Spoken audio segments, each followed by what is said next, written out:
আসসালামু আলাইকুম। প্রতিভা প্রকাশের গ্রুপ থেকে আমি রয়েছি মঈন মুরসালিন। আজ বই কথা আয়োজনের 25তম পর্ব। আজকে আমরা একটি ছড়ার বইয়ের তথ্য তুলে ধরব। আজকে যে বইটি নিয়ে কথা বলছি, আগুন রাঙা ফাগুন, লিখেছেন শাহনাজ পারভীন মুক্তি। বইমেলা 2025-এ প্রকাশিত একটি ছড়ার বই। বইটি নিয়ে সংক্ষিপ্তভাবে কথা বলার আগে আমি লেখকের পরিচিতিটা সামান্যভাবে। আগুন রাঙা ফাগুনের রচয়িতা শাহনাজ পারভীন মুক্তি। জন্ম 1974 সালের 2রা অক্টোবর যশোর জেলার কোতোয়ালি থানার ইসালি ইউনিয়নের কামারগন্না গ্রামে। 1991 সালে দেশের অন্যতম সেরা কলেজ যশোর সরকারি মহিলা কলেজ থেকে দ্বিতীয় বিভাগে এইচএসসি ও বিএ পাশ করেন। তার বয়স ছিল 20 বছর। তারপর থেকে বাংলাদেশ ইসলামী বিশ্ববিদ্যালয় থেকে ইংরেজি সাহিত্যে সফলতার সাথে এমএ ডিগ্রি অর্জন করেন। 1996 সালে যশোর টিচার্স ট্রেনিং কলেজ থেকে স্কলারশিপ সহ বিএড সম্পন্ন করেন। 1998 সালের 1 জানুয়ারি ইংরেজি শিক্ষক হিসেবে যোগদান করেন যাত্রাবাড়ি আইডিয়াল স্কুল অ্যান্ড কলেজে। সপ্তম শ্রেণীতে পড়ার সময় থেকে কবিতা লেখা শুরু করেন। 2001 সালে প্রথম দৈনিক ইনকিলাবে তার লেখা প্রকাশিত হয়। বর্তমানে তিনি শিক্ষকতার পাশাপাশি লেখালেখি চালিয়ে যাচ্ছেন। মেঘের আড়ালে জ্যোৎস্না হারায় 2023 সালে প্রকাশিত কাব্যগ্রন্থ এবং আগুন রাঙা ফাগুন তার দ্বিতীয় প্রকাশিত ছড়া গ্রন্থ। এবার আসি বইটির প্রথম ধাপে। বইটি সম্পর্কে লেখকের একটু অনুভূতি।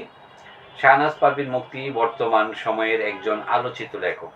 নিয়মিত লিখে চলেছেন ছড়া ও কবিতা। জাতীয় পত্রিকায় নিয়মিত প্রকাশিত হচ্ছে। মার্জিত রুচি, মায়াবী আচরণের প্রতীক শাহনাজ পারভীন মুক্তি দীর্ঘদিন ধরে শৌখিনভাবে সাহিত্য সাধনা করে চলছেন। কবিতায় সূচনা হলেও ছড়ায় বেশ স্বতঃস্ফূর্ত। সাম্প্রতিক সময়ে লেখা বাছাইকৃত ছড়া নিয়ে 2025 বইমেলা উপলক্ষে প্রকাশিত হলো আগুন রাঙা ফাগুন। আশা করছি বইটি নান্দনিক এবং সুখপাঠ্য হবে। আসলে এই পরিচিতি এবং ফ্লেপ বলার পর লেখক সম্পর্কে, বইটি সম্পর্কে একটি ধারণা আপনারা ইতিমধ্যে পেয়ে গিয়েছেন। শাহনাজ পারভীন মুক্তি কবিতা লিখেন এবং ছড়া চর্চা করেন, এবং আমার কাছে ওনার ছড়াগুলো বেশ শিশুতোষ, প্রাকৃতিক এবং মানে বেশ সরল মনে হয়েছে, প্রাঞ্জল মনে হয়েছে।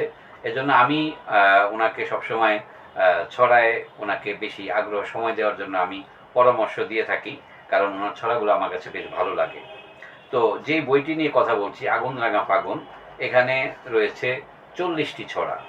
এর মধ্যে রয়েছে বাবা যেন এক কল্পতরু, কাক ফুটায় কুকিলছানা, লাল নীল খামে, খোকাও সূর্য মামা, ফুল বাগিচার গোলাপ, দেশের ডাক্তার বিদেশে গেলাম, ফুল পাখিদের সাথে, দেশের জন্য মন কাঁদে, বৃষ্টি এলো বৃষ্টি, ভালোবাসি, দ্বিতীয় বিজয়, ঝালের মজা, সব আমলে এক কাহিনী, কাকের বাসায় কোকিলছানা, ফাগুনের হাওয়া, জ্যোৎস্না রাতে, ভোগ দখল, আমার উঠোনে, কোকিল ডাকে, খামার বাড়ি, মাকে ভালোবাসি, এইরকম মজাদার বিভিন্ন বিষয়ের বিভিন্ন ছড়া নিয়েই এই বইটি।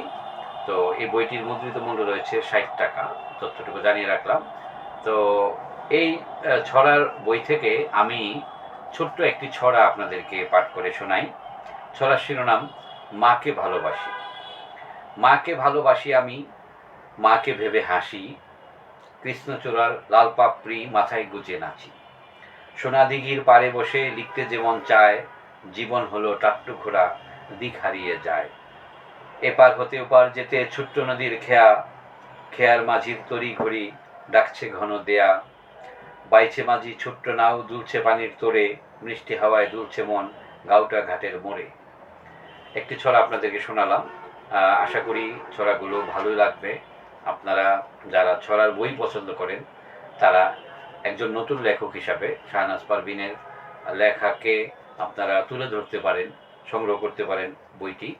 তো আমি আজকে আর দীর্ঘ করছি না। প্রতিভা প্রকাশের গ্রুপে আমরা একদিন পর পর বই কথা আয়োজন নিয়ে আসছি আপনাদের কাছে, নতুন নতুন বইয়ের তথ্য নিয়ে আসছি, এবং এভাবেই ধারাবাহিকতা অব্যাহত থাকবে। আপনারা পাশে থাকবেন। আজকের মতো এখানে শেষ করছি। আল্লাহ হাফেজ।